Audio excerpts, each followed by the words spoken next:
Hey, I'm the dishwasher. I'm the car cleaner. I'm the glass cleaner. I am the ultimate all-in-one clean all. Clean all for everything and every purpose. Mysore Sandal Clean All.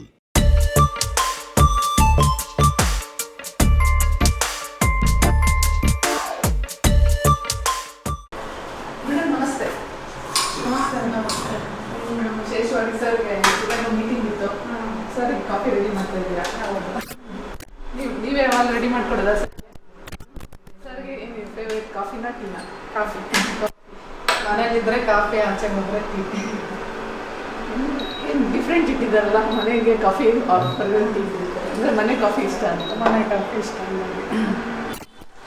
ಸರ್ಗೆ ಯಾವಾಗ ನಾನು ಇವತ್ತು ಕನಕ ಜಯಂತಿ ಇವತ್ತು sir ಆಚೆನೇ ಇದ್ದಾರೆ. ನಿಮ್ಗಂತ time ಸಿಗುತ್ತೆ ಸರ್ಗೆ ಮಾತಾಡ್ಸಲಿಕ್ಕೆ ಎಲ್ಲ? ದಿನ ಅವ್ರಿರೋದಾಗಲ್ಲ. ಅಂದ್ರೆ ಸರ್ಕಾರಿ ರಜೆಗಳಲ್ಲೂ ಅವ್ರಿಗೆ ರಜೆ ಸಿಕ್ಕಲ್ಲ. ಇಲ್ಲ ಅಂದ್ರೂ ಸಹ ಅವರೇ ಹುಡುಕಿ ಕೆಲಸ ಮಾಡೋದು ನಮಗೋಸ್ಕರ ಇರೋದಲ್ಲ, ಜನರಿಗೋಸ್ಕರನೇ ಇರೋದು. ಅದು ನೀವು ಡಿಸೈಡ್ ಮಾಡಿಬಿಟ್ರಿ, ಮದುವೆ ಆದಾಗಲೇ ಡಿಸೈಡ್ ಮಾಡ್ಕೊಂಡು. ಹೌದು. ಸರ್ರಲ್ಲಿ ನಿಮಗೆ ತುಂಬ ಇಷ್ಟವಾದ ಒಂದು ಗುಣ ಯಾವುದು? ಸಮಾಜದ ಬಗ್ಗೆ ಅವ್ರಿಗಿರೋ ಕಳಕಳಿ. ನೀವು ಕೋಪ ಮಾಡ್ಕೋಬೇಕು ಅಂದರೆ ಯಾವ ಗುಣದ ಬಗ್ಗೆ ಕೋಪ ಮಾಡ್ಬೇಕು? ಹೌದು, ಬೇಕಾದಷ್ಟಿದೆ, ಎಲ್ಲ ಹೇಳೋಕ್ಕಾಗಲ್ಲ. ಅಂದ್ರೆ ನಿಮಗೂ ಕೋಪ ಬರುತ್ತೆ? ಬರ್ತಾ ಇಲ್ಲ, ಮನುಷ್ಯರಲ್ವ. ಆದ್ರೂ ಈ ಸಮಾಜ ಸೇವೆ ಮಾಡ್ಬೇಕಂದ್ರೆ ಮನೆಯವರ ಸಪೋರ್ಟ್ ತುಂಬ ಇರಬೇಕಾಗುತ್ತೆ.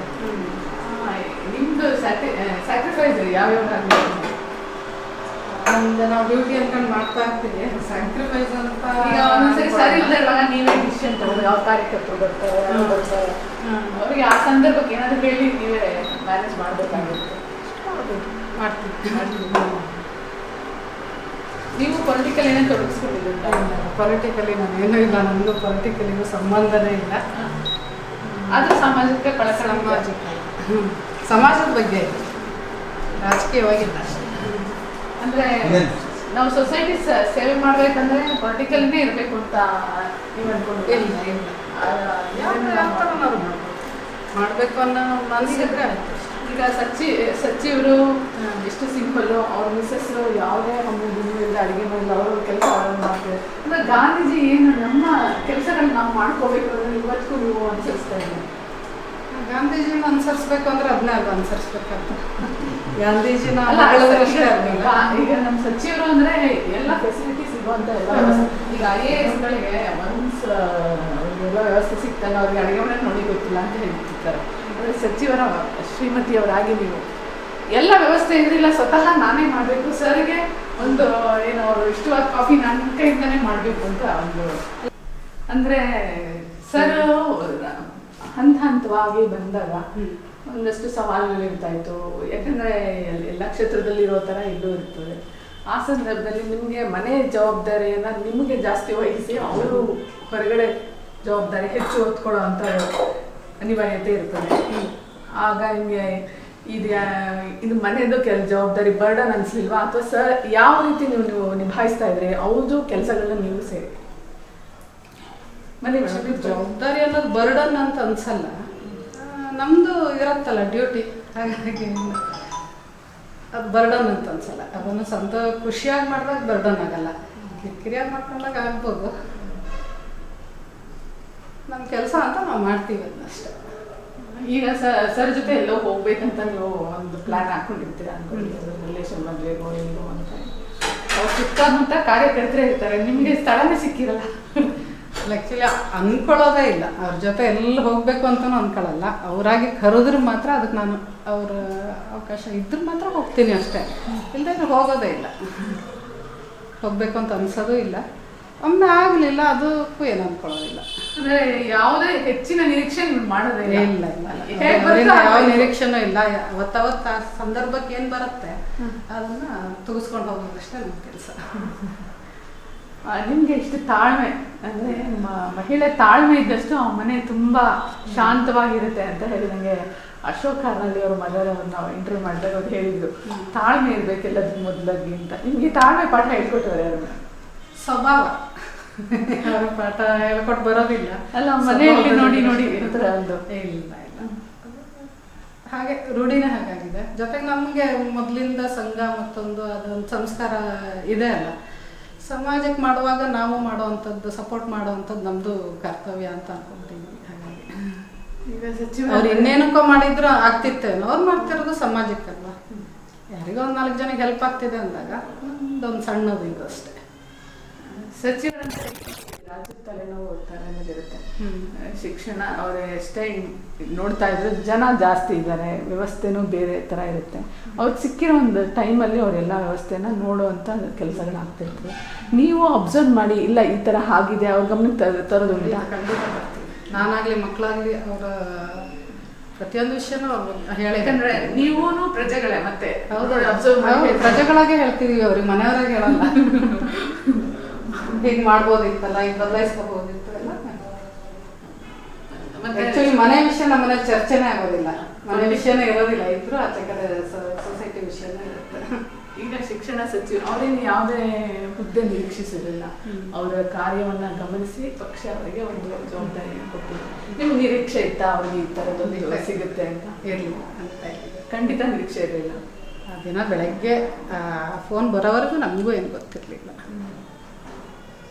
ಮತ್ತೆ ಶಿಕ್ಷಣ ಇಲಾಖೆಯಲ್ಲಿ ಏನು ಒಂದು ಇತ್ತೀಚೆಗೆ ಮೋದಿ ಸರ್ ಅವರಿಗೆ ಕೆಲವರು ಪತ್ರ ಬರೆದಿದ್ದಾರೆ, ಒಂದು ಭ್ರಷ್ಟತೆ ಇದೆ, ನೀವು ನಿಮಗೆ ಸಾಕಷ್ಟು ಫ್ರೆಂಡ್ಸ್ ಇರ್ತಾರೆ ಸೊಸೈಟಿನಲ್ಲಿ, ಅವರು ಕೆಲಸಗಳಾಗ್ತಿಲ್ಲ, ಹಾಗೆ ಈ ಥರ ಹೇಳ್ತಿರ್ತಾರೆ. ಅದನ್ನ ನೀವು ಸಚಿವ ಗಮನಕ್ಕೆ ತಂದಿದ್ದೀರಾ?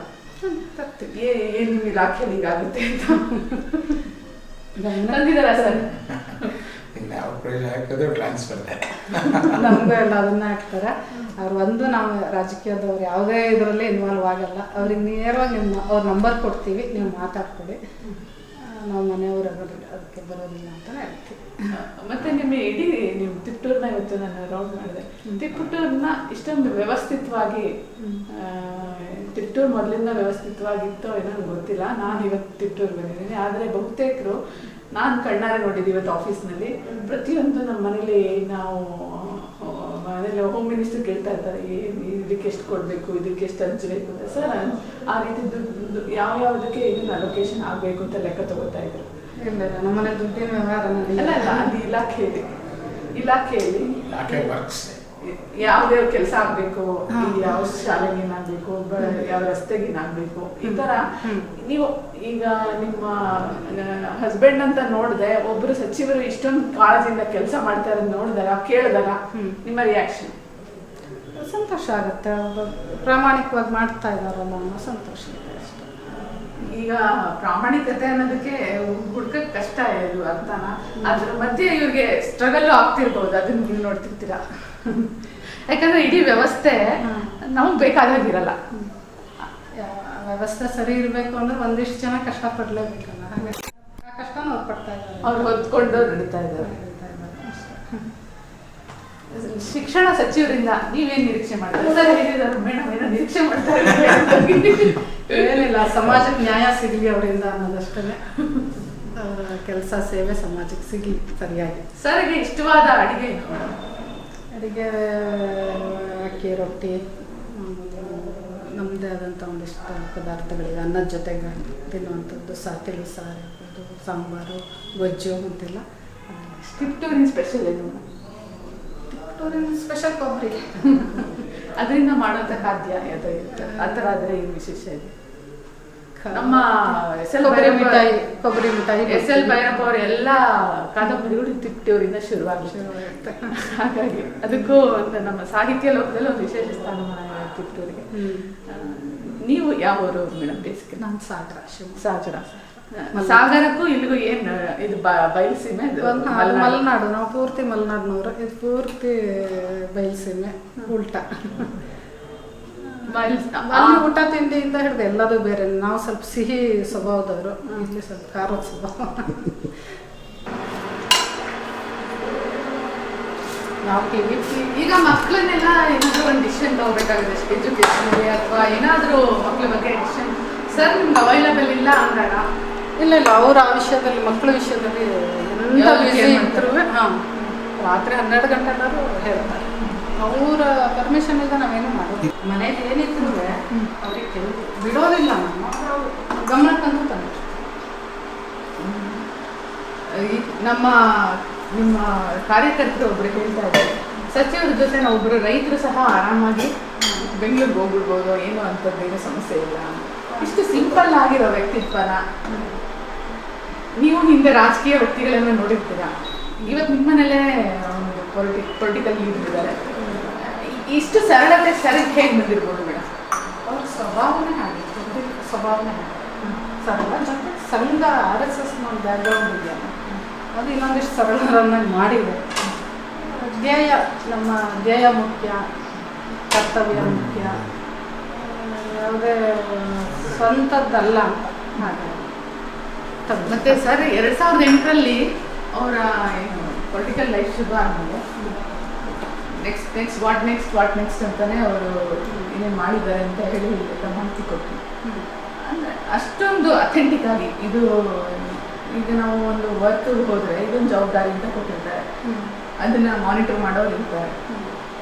ಈಗಲೂ ನಮ್ಮ ವ್ಯವಸ್ಥೆಯಲ್ಲಿ ಅದೆಲ್ಲ ಇದೆ, ಆದ್ರೂ ಡಿಲೇ ಆಗುತ್ತೆ ಹಲವಾರು ಕಾರಣಗಳಿಗೆ. ಅದನ್ನೆಲ್ಲ ಮೀರಿ ಕಾರ್ಯಗತಗೊಳಿಸ್ತಾ ಇದ್ದಾರಲ್ಲ ಸರ್. ಈ ಛಾತಿ ಅವರು ಒಂದು ರೀತಿ ಹಠವಾದಿ, ಹಿಡಿದು ಸಾಧಿಸೇ ಅದೆಷ್ಟೇ ಕಠಿಣ ಛಲ ಬಿಡೋದ ಕ್ರಮ ಅಂತಾರಲ್ಲ, ಹಾಗೆ ಅವರ ಸ್ವಭಾವನೇ ಅದಕ್ಕೆ. ಮನೆ ವಿಷಯದಲ್ಲಿರ್ಬೋದು, ಸಮಾಜದ ವಿಷಯದಲ್ಲಿರ್ಬೋದು, ಏನು ತಗೋತಾರೋ ಅದನ್ನು ಸಾಧಿಸ್ತಾರೆ. ನಾನು ಈ ರಾಜ್ಯದಲ್ಲಿ ಬೇರೆ ಬೇರೆ ರಾಜಕಾರಣಿಗಳಿರುವಂಥ ಒಂದು ಊರಿಗೆ ಭೇಟಿ ಕೊಟ್ಟಿದ್ದೀನಿ.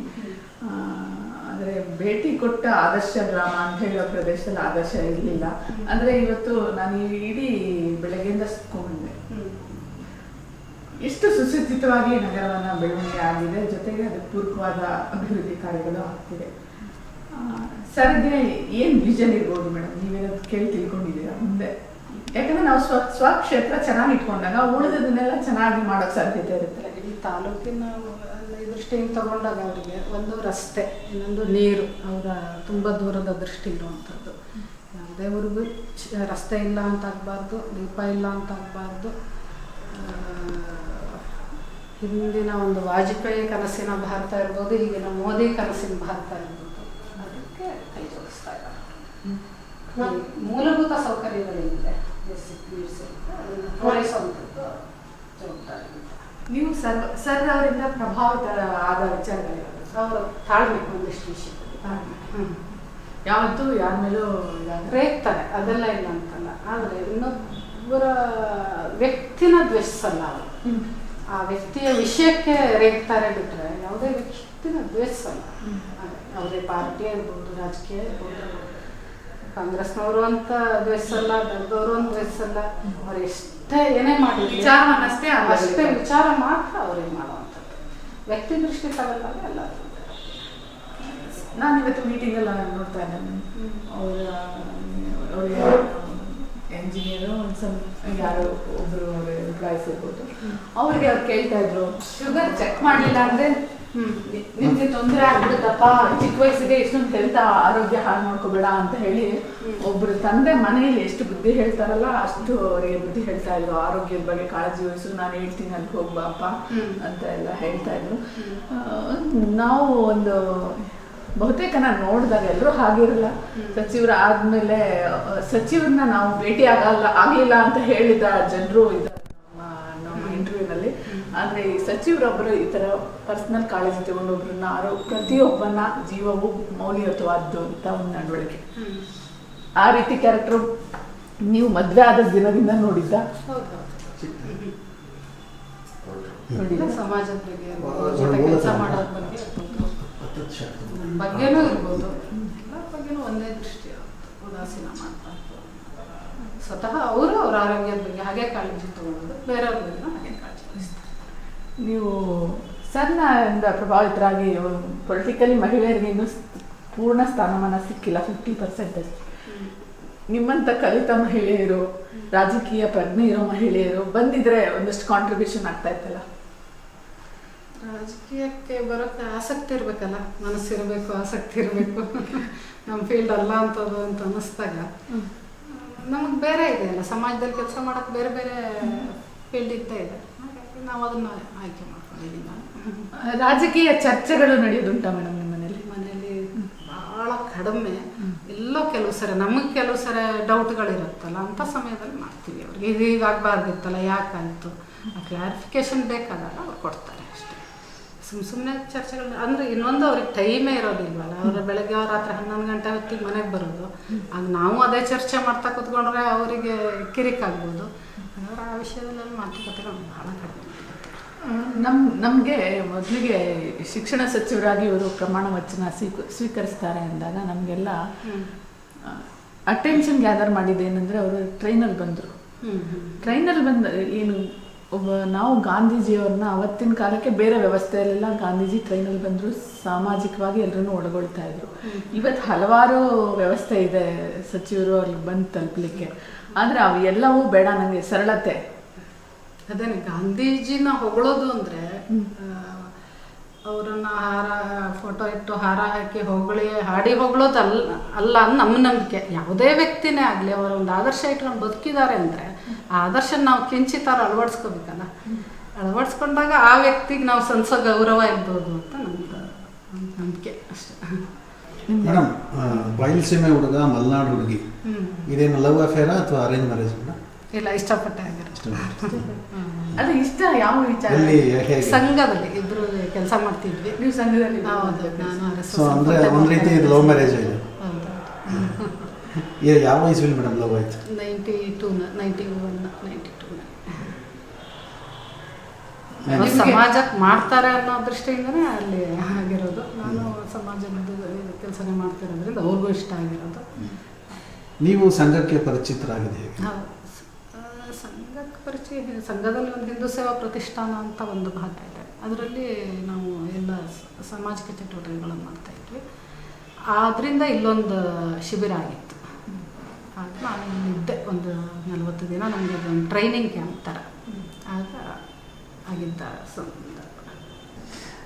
ಅಲ್ಲಿ ಸರ್ ನೋಡಿದ್ರಲ್ಲ, ನೀವು ಅವ್ರು ನೋಡಿದಾಗ ನೀವು ಏನು ಅನ್ನಿಸ್ತದೆ? ಇಲ್ಲ, ಆ್ಯಕ್ಚುಲಿ ಅವ್ರು ಮದುವೆ ಆಗಿಲ್ಲ ಅಂತ ನನಗೇನು ಗೊತ್ತಿರಲಿಲ್ಲ. ಆ ಥರ ಲವ್ ಮ್ಯಾರೇಜ್ ಅಂದ್ರೆ ತುಂಬ ಏನೋ ಇದು ನಡೆದಿಲ್ಲ. ಅವ್ರಿಗೆ ಇಷ್ಟ ಆಗ್ತಿತ್ತು, ಅವ್ರು ಸಿಗೋದ್ರ ಮೂಲಕ ಕೇಳಿಸಿದ್ರು. ಯಾಕೆ ಅವ್ರಿಗೂ ಅನಿಸುತ್ತೇನೋ ಈ ಥರ ಮುಂದೆ ನಾನು ಈ ಥರ ಇದಕ್ಕೆ ಹೊಂದ್ಕೊಂಡು ಹೋಗೋ ಅಂಥವ್ರು ಬೇಕು ಅಂತಿದ್ರು, ಈ ಮನೋಭಾವ ಇರೋ ಅಂಥವ್ರು ಬೇಕು ಅಂತ ಅನಿಸಿದ್ರು. ಆ ದೃಷ್ಟಿಯಿಂದ ಕೇಳಿದಾರೆ ಅವ್ರು ಸಂಘದ ವಿಚಾರಿಸಿ ನೋಡ್ತೀರಾ ಅಂತ. ಸಂಘದವರು ಬಂದು ನನ್ನನ್ನು ಕೇಳಿದ್ರು. ಆ ಟೈಮಲ್ಲಿ ನನಗೂ ಮನೇಲಿ ಹುಡುಕ್ತಾ ಇದ್ರು. ಸರಿ, 2 ಮ್ಯಾಚ್ ಆಯಿತು, ಹಿರಿಯರು ಒಪ್ಪಿದ್ರು, ಆಗಿದೆ ಅಷ್ಟೇ. ಈ ಮಲೆನಾಡು ಅಂದರೆ ಅಲ್ಲಿ ಹೆಣ್ಮಕ್ಳಿಗೆ ಮಹಿಳಾ ಕೇಂದ್ರಿತ ಕುಟುಂಬ ಸಮಾಜ. ಬಯಲು ಸೀಮೆ ಅಂದರೆ ಸ್ವಲ್ಪ ಇಲ್ಲಿ ಗಂಡು ಮಕ್ಕಳ ಪ್ರಾಬಲ್ಯ ಜಾಸ್ತಿ. ಅಂದರೆ ಒಂದು ಸಾಮಾಜಿಕವಾಗಿ ಸಾಂಸ್ಕೃತಿಕವಾಗಿ 2 ಭಿನ್ನ ಸಂಸ್ಕೃತಿಗಳು. ಇದು ನಿಮಗೆ ಇಲ್ಲಿ ಬಂದಾಗ ಅಂದರೆ ಲವ್ ಜೊತೆಗೆ ಸಂಸಾರಕ್ಕೆ ಬಂದಾಗ ಬೇರೆನೇ ಅನಿಸುತ್ತದೆ. ನಿಮಗೆ ಏನು ಅನ್ನಿಸ್ತದೆ? ಸಂಸಾರಕ್ಕೆ ಬಂದು ಒಂದಿಷ್ಟು ದಿನ ನಾನು ಬರೀ ಸಂಸಾರಕ್ಕೆ ಸೀಮಿತ ಇದ್ದೆ, ಏನು ಆ್ಯಕ್ಚುಲಿ ಮಾಡ್ತಿರಲಿಲ್ಲ. ಆದರೆ ನಮ್ಮನೆ ಹಾಗಿಲ್ಲ. ನಮ್ಮನೇಲಿ ನಮ್ಮ ಹಿರಿಯರೆಲ್ಲ ಇದ್ದಾರಲ್ಲ, ನಾವೇನು ಮಾಡಿದ್ರು ಅದನ್ನು ಸಪೋರ್ಟ್ ಮಾಡೋ ಅಂಥವ್ರು ಇದ್ದರು. ನಮ್ಮ ಅತ್ತೆ ಮಾವ ಇರ್ಬೋದು. ನಾನು ಆಗಲೂ ಒಂದಿಷ್ಟು ಸಮಾಜ ಕೆಲಸ ಮಾಡ್ತಿದ್ದೆ, ತುಂಬ ಸಪೋರ್ಟ್ ಮಾಡೋರು, ಮಾಡು ಅಂತ ಹೇಳೋರು. ಹಾಗಾಗಿ ನಂಗೆ ತುಂಬ ಹೊಸದು ಅಂತ ಅನ್ನಿಸ್ಲಿಲ್ಲ. ಜೊತೆಗೆ ಒಂದು ಸಂಘದ ಸಂಸ್ಕಾರ ಇರುವಂಥ ಮನೆ, ನಾವು ಸಂಘದಿಂದ ಬಂದಿರೋದ್ರಿಂದ ನನಗೆ ಯಾವುದು ಹೊಸದು ಅನ್ನಿಸ್ಲಿಲ್ಲ. ಇಲ್ಲಿ ಏನು ಮಾಡಿದ್ರು ಅದನ್ನು ಒಳ್ಳೆಯದನ್ನು ಮಾಡ್ತಾರೆ ಅನ್ನೋ ನಂಬಿಕೆ ಅವ್ರಿಗೂ ಇತ್ತು, ಒಳ್ಳೆಯದನ್ನು ಮಾಡಬೇಕು ಅನ್ನೋ ಇದು ನನಗೂ ಇತ್ತು. ಹಾಗಾಗಿ 2ಕ್ಕೂ ಪೂರಕ ಆಗಿದೆ ಅಷ್ಟೇ. ಇವಾಗ ಸರ್, ಇವಾಗ ಮಕ್ಕಳು ದೊಡ್ಡವರಾಗಿರ್ತಾರೆ, ನಿಮಗೂ ಟೈಮ್ ಇರುತ್ತೆ. ಯಾವ ರೀತಿ ಸಮಾಜದ ಚಟುವಟಿಕೆ? ಈಗ ನಾವೊಂದು ಸ್ಪಂದನ ಅಂತ ಒಂದು ಮಾಡ್ಕೊಂಡಿದ್ದೀವಿ, ಒಂದು ಟೀಮ್ ಮಾಡಿಕೊಂಡು. ಆ್ಯಕ್ಚುಲಿ ನಾವೆಲ್ಲೂ ಹೇಳಲ್ಲ, ಈಗ ನೀವು ಕೇಳಿರೋದ್ರಿಂದ ಹೇಳಬೇಕಾಗೋ ಪ್ರಸಂಗ ಬಂದಿದೆ. ಈ ಸರ್ಕಾರಿ ಶಾಲೆಗಳು, ಅವರು ಸಚಿವರಾಗೋಕ್ಕಿಂತ ಮುಂಚೆನೇ ನಾವು ಶುರು ಮಾಡಿದ್ದು. ಸರ್ಕಾರಿ ಶಾಲೆಗಳು, ಆಸ್ಪತ್ರೆಗಳು, ಅಂಗನವಾಡಿ ಇಂಥಲ್ಲೆಲ್ಲ ಗಿಡಗಳನ್ನು ಇಟ್ಟು ಬರ್ತೀವಿ. ಮಿಕ್ಕ ಸಮಯದಲ್ಲಿ ಸರ್ಕಾರಿ ಶಾಲೆಗೆ ಹೋಗಿ ಪಾಠ ಮಾಡ್ತೀವಿ. ಅಲ್ಲಿ ಯಾವುದಾದ್ರು ಸಬ್ಜೆಕ್ಟ್ಗೆ ಟೀಚರ್ಸ್ ಇಲ್ಲದೆ ಇದ್ದರೆ ಆ ಸಬ್ಜೆಕ್ಟ್ ಮಾಡ್ತೀವಿ.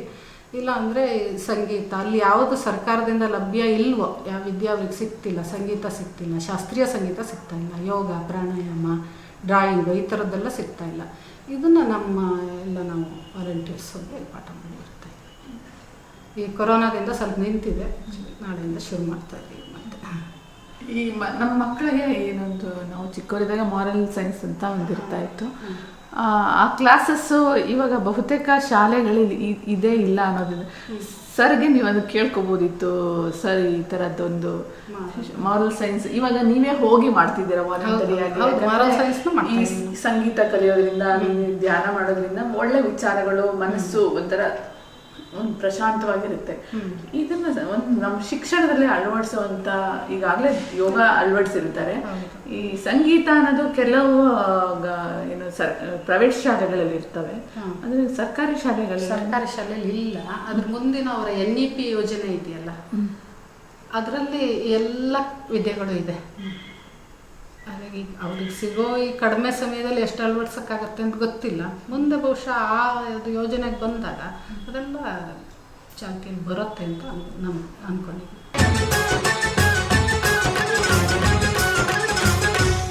ಖಂಡಿತ ತುಂಬ ಸಂತೋಷ ಆಗ್ತಿದೆ. ಸಮಾಜದಲ್ಲಿ ಪರಿವರ್ತನೆ ಆಗಬೇಕು, ಒಳ್ಳೆಯ ವ್ಯವಸ್ಥೆಯನ್ನು ಸೃಷ್ಟಿ ಮಾಡಬೇಕು ಅಂಥೇಳಿ ಇಟ್ಕೊಂಡು ಚಾನಲ್ಲು ಇಷ್ಟು ಪ್ರಯತ್ನಗಳನ್ನ, ಶ್ರಮವನ್ನು ಆಗ್ತಾಯಿದೆ. ಒಳ್ಳೆಯದನ್ನು ಬಿಂಬಿಸೋದ್ರ ಮೂಲಕ ಮತ್ತೊಮ್ಮೆ ಒಳ್ಳೆಯತನವನ್ನು ತರಬೇಕು ಅಂತ ಚಾನಲ್ ಏನು ಆಸೆ ಇಟ್ಕೊಂಡಿದೆ. ಆಸೆ ಭಗವಂತ ಸಹಕಾರ ಮಾಡ್ತಾನೆ, ಒಳ್ಳೆಯದಾಗತ್ತೆ ಅನ್ನುವಂಥ ವಿಶ್ವಾಸ ನನಗಿದೆ. ಮತ್ತೊಮ್ಮೆ ಸಮಾಜದಲ್ಲಿ ಪರಿವರ್ತನೆ ತರುವಂಥ ಅದರಲ್ಲಿ ಪತ್ರಿಕೋದ್ಯಮದ ಪಾತ್ರ ಎಷ್ಟು ದೊಡ್ಡದಿದೆ, ಆ ದೊಡ್ಡ ಪಾತ್ರವನ್ನು ತಾವುಗಳು ಮಾಡ್ತಿದ್ದೀರಾ ಅಂತ ಹೇಳೋದಕ್ಕೆ ತುಂಬ ಸಂತೋಷ ಆಗ್ತಾಯಿದೆ. Thank you sir. ಸಿಯಾನ್ ಚಾನಲ್ನ ನೋಡ್ತಾ ಇರಿ, ಸಬ್ಸ್ಕ್ರೈಬ್ ಆಗಿ, ಲೈಕ್ ಮಾಡಿ, ಶೇರ್ ಮಾಡಿ, ಮುಕ್ತ ಪತ್ರಿಕೋದ್ಯಮವನ್ನು ಬೆಂಬಲಿಸಿ. ನಮಸ್ಕಾರ.